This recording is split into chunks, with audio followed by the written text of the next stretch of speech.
So ito nung pangalawang episode is yung test mission naman sa ano namin to sa Ranger course sa SR class 150 2003. So dalawang episode to, unahin ko muna yung class ko sa Ranger, then yung sumunod naman is yung after naman ng class ko ng isa pang schooling.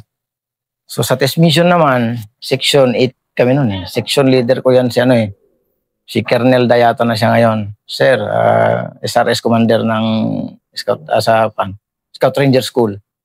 Siya yung section leader ko. So, hapon na yun, hapon. Naglalakad kami, then mga gabi na. Medyo magdilim na, na sana kami, mag-harboring. No? Tinawagan si Sir, section leader, tinawagan ng isang section kasi may napaw silang NPA, may nahuli. So ngayon, kami man yung pinakamalapit sa access ng isang section na classmate namin. So, kami nag-link up. So, pag-link up namin doon, yun nga, may doon, makuha na isang Amazona, tsaka isang lalaki na NPA. Dalawa sila, mga bata pa. Kaya madali naming nakuha yung loob, kausap ng maayos. At yun, ituro nga nila yung saan nagkakampo yung mga kasamahan nila. So malayo-layo nilakad namin ng mga 7 siguro ng gabi, lakad. Malayo. Ngayon, nahit namin yung yung kampo nila, madaling araw na siya. Ganong lakad yun. Gabi hanggang madaling araw. So pagpasok namin sa kampo nila, hindi nila kami naramdaman. So kami yung section na leading Then ang leading naman na team is yung kabady namin na team. So sila yung leading, kami yung pangalawa. Then yung isang section, sila yung kasunod sa amin. So napasok ng isang team, yung kampo ng kalaban, ng NPA. Hindi sila naka-react. Wala silang naka-stock arm yung barrel. So naka-recover kami kagad doon ng 3. Kung hindi ako nagkakamali, 2 M16 tsaka isang M14 yun So pagkakuha nung barrel, so napaw pa namin yung NPA. Kaso biglang nakatakbo yung isa, nakasigaw. So pag sigaw niya, yan na, nagkaputukan na ngayon. So nung nagkaputukan, nakapasok naman kami sa campus. So, pero may paw pa rin kami. May paw kami na maliban sa 2 na guide. Nakuha namin, meron pa kami na paw na isa. So pagpasok, maraming kalaban Pagpasok namin ganyan, dami talaga sila. Siyempre, pag ganyan na encounter, alam mo, magtago ka na dyan, mag-maneuver ka na ganun. So ako naman, yung tinaguan ko, malaking kahoy na nakatumba. Tinitira ako ng karbin. Yung karbin. Binambaril ako ng karbin. So yung karbin, ang hirap mo i-find out yan pag nasa malayo. Yung putok niya, nasa harapan, pero akala mo, nasa likod yung niya. Kaya sabi ko dun sa kabats ko na pinsan ko, sabi ko sa kanya, tawid tayo sa cover tayo sa kabila kasi yung putok nagagaling di man dito sa likod. So sumunod din sila, tumawid kami doon sa puno. Maya-maya, putok na naman yung karbin. Sabi ko, iba naman, parang nasa harapan. So sabi lang sa akin, ang gulo-gulo mo. Mahirap kahit sila, hindi rin nila ma-find out kung saan nanggagaling Yung isang classmate ko, galing sa area na yan, sa sa Tandag, sa Surigao ito Alam niya pala yung tactics ng kalaban doon. So siya yung nagsabi, mate, yan? Karbin yan. Dito yan, nandyan sa harap. Tignan mo yung makapal na na puno, makapal na maraming dahon, maraming baging. Doon nanggagaling yung putok. So binagbagan din namin ng binagbagan. Naabot na kami ng umaga. Madaling araw hanggang nag-umaga na, grabing putukan. Dami kasing NPA. Buna sila. Mahirap mo kasi siyang napasok namin yung kampo, pero mahirap mo talaga siyang i-assault. Kasi kung malampasan mo na yung camp nila, open terrain siya, yung kasunod. Then yung sa dulo niya is mataas na high ground siya na iba man yung dyan, lupa dyan. Matigas na parang yung bato-bato siya. Minefield sa baba, so hindi mo siya pwedeng assault. Then sa taas, andun yung bumibira sa amin ng bar. Binibira niya kami ng bar, sa 60 nila, andun yung mga cruiser nila sa taas. Kasi nasa baba kami. Inabot na kami ng hanggang, umabot na ng alas 9 ng umaga, laging putukan pa rin. So nung naglaylo konting putok, kasi nga gutom na rin talaga. Noon hindi mo maramdaman yung gutom mo, yung uhaw, hindi. Pero nung pag umuupa na kasing putok doon, nararamdaman mo nawawala yung pan mo. Parang, pan mo ba? Spirit mo na. Maramdaman mo na yung uhaw, gutom. So, sabi ko sa mga classmates, yung sa team namin, kain muna tayo. Sige, hilatag nyo dyan yung pagkain. O nilatag namin yung pagkain sa harapan habang nakadapa kami. Habang nakadapa, latag na rin yung sardinas. Paglatag ng sardinas, hugas konting kamay. Kung kumakain kang ganyan, dumadampot ka ng pagkain, nakatinga doon sa high ground kasi doon nga yung kalaban. Maya-maya, wawagwagan ka na naman ng kalaban. Maramdaman mo naman yung tama ng kalaban. Pag yung bala, malayo. Malayo yan. Kasi yung tapsing niya, nakadapa ako dito. Yung tapsing ng bala, mga ganyan dito. Mga ganyan din kalayo. Malayo pa yan. Gutom ka na, kain ka lang talaga. Pagtapos kain, wagwagan na naman.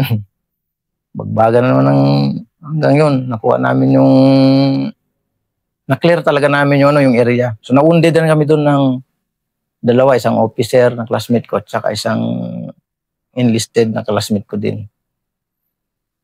So nung watras na rin yung kalaban, di na sila makabagbag, exit na rin kami. Exit na kami doon. Pag exit, ito na naman. Kasi before pala kami nag-exit, maglapag mo ng chopper kasi kunin yung wounded.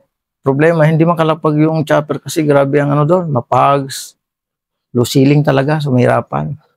Tapos maraming kahoy, halos walang malapagan yun. So ginawa, naglinis lang kami ng maliit na helipad na kayang-kaya ng UE na maglapag. So doon, nung na-clear, gumanda ganda yung yung panahon, kaya naman lumapag ng kayang lumapag ng chopper. So yun, kinuha yung yung wounded namin.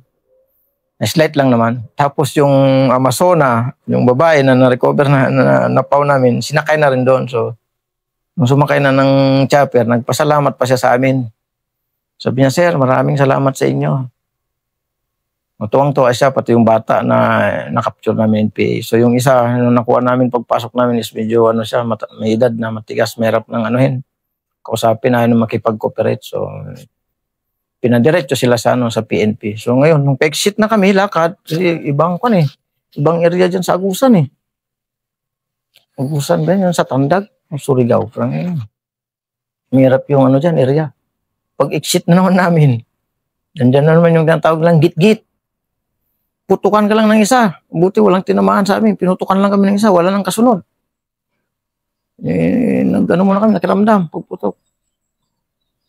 Wala namang kasunod. So, hinayaan na lang namin. Nag-move na naman kami. Lakad na naman. Balik saan. So, pagdating namin bumalik kami ng Bangkasi. Pagdating namin ng Bangkasi, yung babae nga, yung Amazona, tuwang-tuwa. Kasi sabi ng PNP na tinanover man sa PNP, na nilinis sila, yung pinaligo siya, binigyan ng damit, binihisan ba? Kasi doon sa bundok, ilang araw din kaya silang walang bihis ng doon. So medyo iba yung nila, iba yung katawan, iba yung So nung nabihisan yung Amazona, sabi ng mga classmates, maganda pala yung Amazona. Hindi siya sa bundok, alam mo naman itsura. Hindi siya makaano. So, pero pasalamat pa rin sa amin talaga yun. Pasalamat siya. Kasi hindi man namin ginalaw talaga yung doon, yung PAW. Kinausap lang namin ng maayos, bata kasi. Ang teacher ata yun, yung Amazona na yun, teacher siya ng mga NPA, ganyan, tuturo. So, yun lang yun doon sa sa Ranger class ko. So, ito naman yung pag-graduate ko naman ng isang isang special na schooling ko, napunta naman kami ng Hulo. So, pagdating naman namin ng Hulo, mga year 2008 ito Master, bakit mo ba't mo pinili yung mundo mo na sniper? Bakit mo, kasi, bakit yan yung napusuan mo na ito linyada ko? Yung sa kasi mahirap kasi yung isa dalawa kasi yan sila na special na concept. Mahirap kasi yung isa. Tapos tong lead ko na to, kawawa ko doon kung doon ako sa isa na yon. So, Mas okay ako dito sa sniping na lang kahit maliit, magaan ang katawan, mabilis gumalaw, medyo ano. Although yung barilis halos dito na sa may kilay ko kataas, okay lang, kaya. Laki. Kaya lang siyang dalhin, kaya siyang ano. So, yun kaya sabi ko dito ako. Actually, ayaw ko naman na rin nun, iskulingin na ano. So, andun man kasi nakalinya yung unit ko. So, hindi ka talaga pwedeng mag-negative. Sabi ko, sige. Kaya pinuros ko din talaga siyang matapos. So, yun, nung matapos na, diyan sa Hulo, marami rin ako ano dyan. Maraming karanasan na hindi makakalimutan din talaga. So, una talaga dyan, simula nung natapos ko yung course ko na isa na, schooling. Lagi akong lead scout dyan. Yung tumatangis na yan, marami talaga akong ano dyan, marami akong kaba. Marami akong kaba na ano dyan, kaba na takot, gano'n ba? Pero sabi ko, kayang-kayang i-manage yung takot ka ba? Kayang-kaya. Makasama yan pag nasa operation ka, kasama yan. Pero dapat kaya mo siyang i-manage. Marami ako dyan, experience na lead scout ako, lead scout. Araw-gabi, lead scout. Nung meron pa nga nainis na ako kasi ako na naman, hindi ba ako palitan?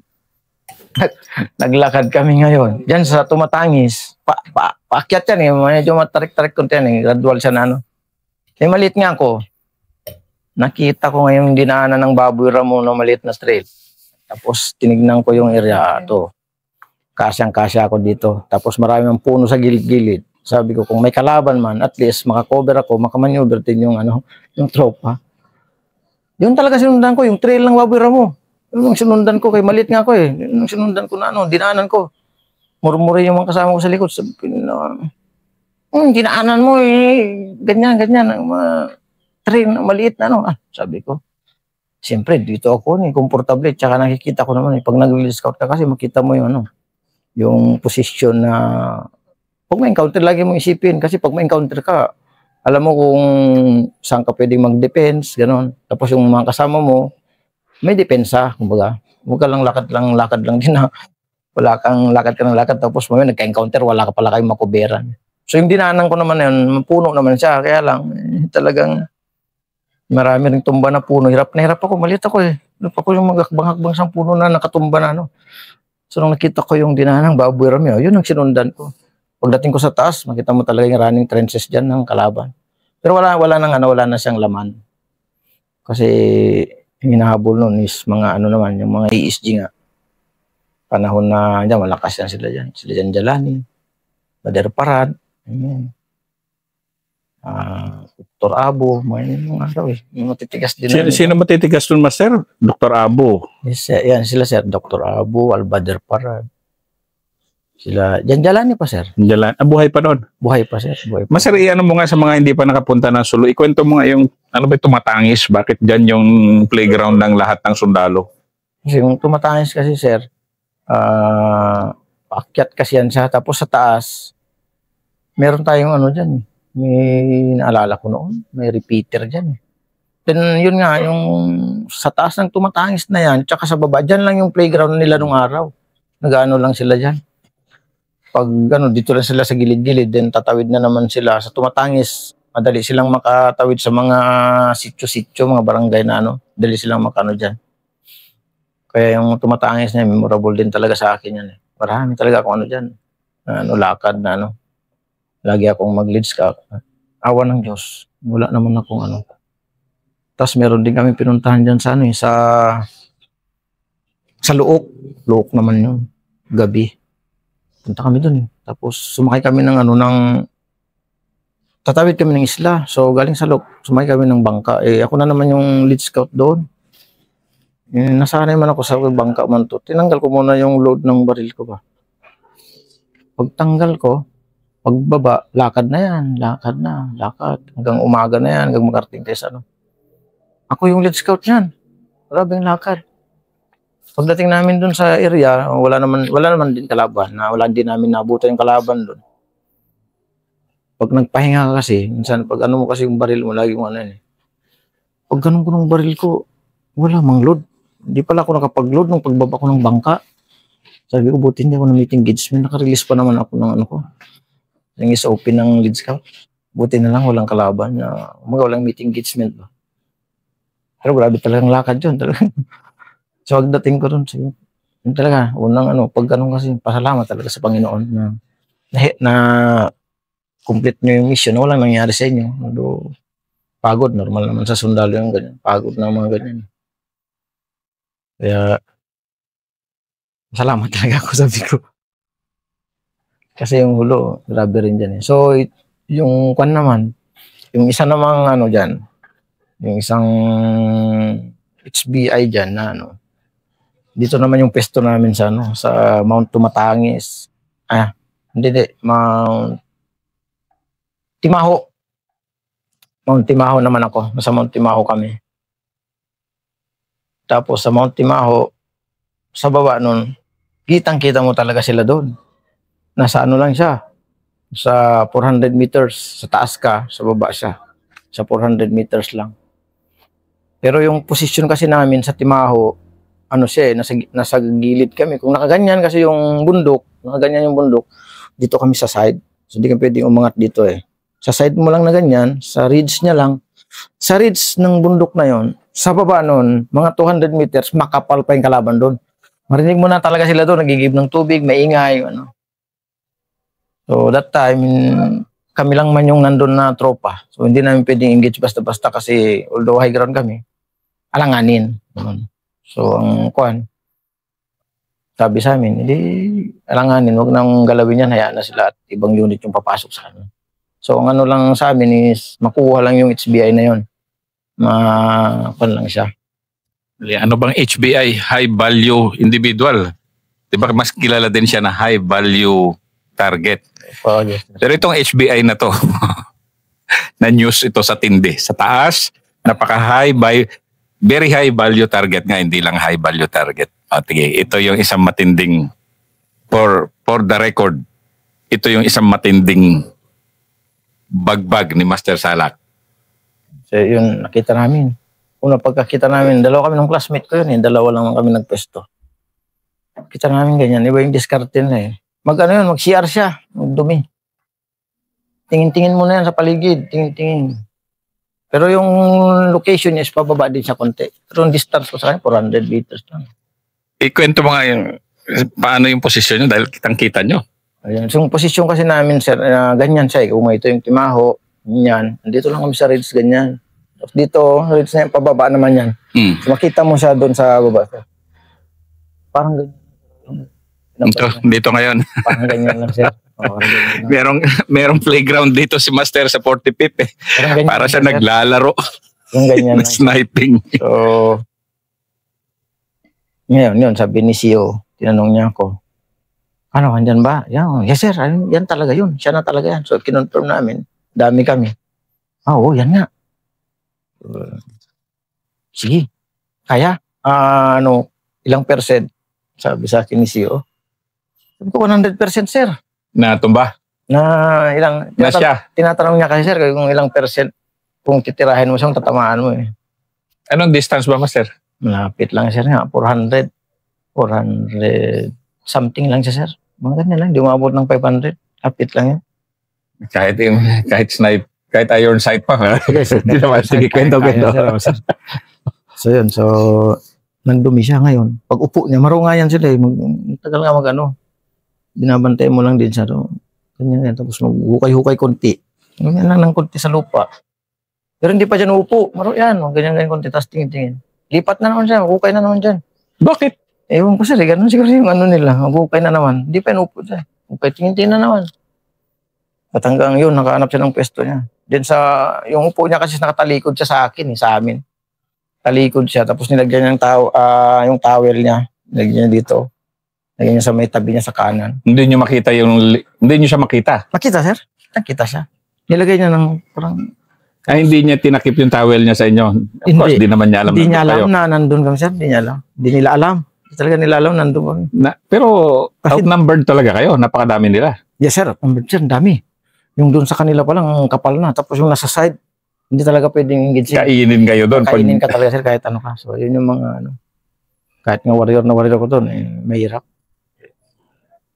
So yun, sabi sa akin ng platoon sergeant ko, Sige, pwesto. Huwag pwesto. Pero meron pa kami sa baba. Nakaplaster pa sa baba. Na tropa o... Tropa, sir, sa amin din. Sa grupo rin namin. Pero yung si high value target talaga yung... Yung siya lang talaga yung kukunin namin, sir. Be, kayo lang o pati yung mga ibang tropa nyo? Pati yung tropa namin, nakikita rin nila. So parang ano to ngayon, paunahan o ano nangyari? O, sir, ngayon, mas malapit pala siya. Kabats ko rin yung andun, sir. Problema, malalim kasi yun. Pag tawag sa radyo, hindi magkarinigan. Siya sana ang bibira. Mas malapit siya. Kaso problema, yun, hindi may makontak sa radyo. Malalim sila, sir. Pero masukal, master. Sukal, sir, yung timaho na yan. Dun sa, Buti naka-line up, buti nakakitang-kita. maganda lang yung posisyon namin. Kaya lang nga, kung doon ka sa taas niya, hindi mo na siya makita. So, kaya sa gilid lang kami siya, sa ridge niya lang. Kaya yung posisyon ko nga pagtira sa kanya ay sana doon. Nakaniling lang ako. Ganun, kaniling lang. Anong dala mo? M24 pa? Hindi, sir. May yung mga kanya, o sige, huwag mo nang banggitin. Pero, ganun katindi. Yes, sir. Dalawa kami ng kabars ko, sir. Side, dalawa kami. Sa magkatapat lang kami, yun ang sektor namin. So, yun, nung tinira namin, tig-isa kaming release ng bala, tumumba na siya. Tumumba na siyang ganun. Ngayon, recoveran naman siya nung sub-leader niya na isa. Yun, kalbo na yun. Si Joel Asby. Tandaan ko pa yun. Recoverin niya kasi pababa kunti eh. Bago niya na naman recoverin, binuga na naman namin. Tumba na naman silang dalawa doon. Nagkagulo na.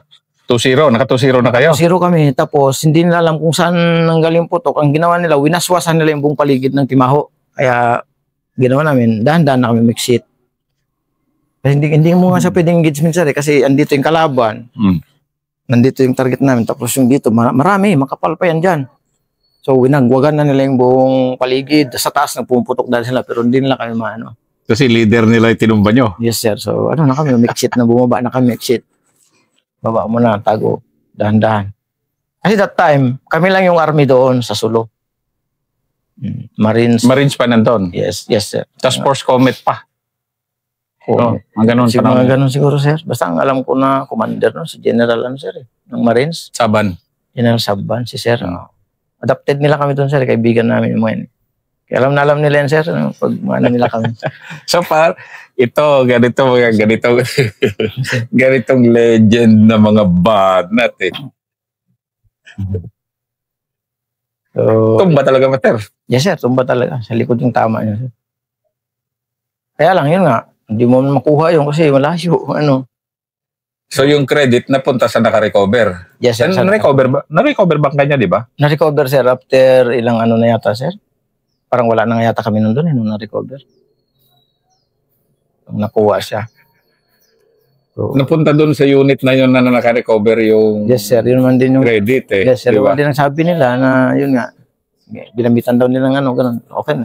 Sabi sa amin, okay lang man. Hindi man namin inano yung Hindi kasi dito kasi sa channel ko may mga nagkukwento, sir, pwede bang ikwento nyo yung pagtumba nitong tao na to? Ayaw kong banggit kung sinong tao. Alam ko naman yung true story. Ito na pala yung true story. sa amin. So Okay. 2 shots lang. 1 shot sa kanya, 1 shot doon sa tao niya. Ano, sir? Dinoble tap niya. Dalawa kami ng gabats ko, sir. Bali, 4 yun, sir. Tama niya. So sa isang tao, dalawa. Yeah, sir. Tag-dalawa kami, sir. Okay, kayo dalawa. Tapos yung bata niya na mag-recover sana kasi mabilis yun eh. Si Joel Asby, pababa eh. Pasudod-sudod sa birahin ulit namin ni Batching konting isa kami, tumba. Ayun na, nung nakita na nila na, no, kagulo na rin sila kasi hindi nila alam, saan nga nanggaling yung putok. Hindi naman, no. So yung nasa baba namin, yun yung pinakadelikado. So matras na rin sila, umakyat sa taas. Pagdating sa taas, yun, nagtatalo-talo na kami doon. Yung kabats ko rin sa baba na bibira sana, medyo nagtalo-talo kasi. Ako sana bibira doon eh. Kaso hindi nga tayo hindi magkakunikan sa radyo na hindi rin namin kasi alam na mas malapit sila, sir. Kaya si CEO, sabi niya, kayo yung bumira. Hindi namin na-lost contact kasi kami, sir. Kasi malalim nga sila, sir. Pero yung tumba nyo na yun, napakalaking effect sa Sulo. Sir, okay nga yun, sir. Hindi na. Okay lang sa kanila na hindi naman. Kasi mamaya yung isang kwento niya, kasama niya si Super Sniper. Pero si Master kasi si Super Silent Sniper. Pero yun, Master, di ba? Normal na sundalo katulad mo, walang, hindi na, hindi nyo naman hinangad na yung credit ng gano'n kasi Oo, sir. Siyempre, yung mission mo, trabaho mo, tsaka yung mission natin, di ba, bilang sundalo. ikwento mga master yung gano'n. Nagmamature ka na rin noon sa serbisyo na ano to, trabaho lang to. Yes, sir. Sniper na sniper ka na and then ilang taong ka ng sniper eh. Halos 80 years ka ng sniper eh. Oo, sir. Yun na yung ano mo, naging mundo mo no na O, yun na, sir. Hanggang, ano na, yun na talaga yung, kahit saan na mapunta, yun na yung parang trabaho ko. Yung team sergeant ka na, ganun, sir. ano no? Team sergeant ka na, tapos hanggang nag-platoon sergeant na ako ng sniper, sir. Na sa'yo, hindi, sige. Yung utak ng sniper kasi kita mo, katulad nun, kataong kasi yung high value target nyo eh umiebak. Yes, sir. Chambahan ka, sir.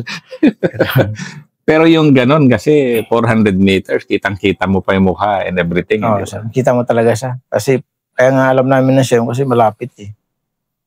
Yun yung pag ano niya kasi tumalikod lang siya eh. So,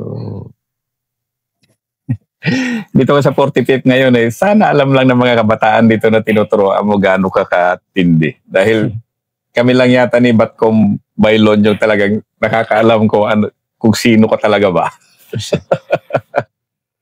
So yan yung pangalawang episode ni Master Salak, the legendary super silent sniper.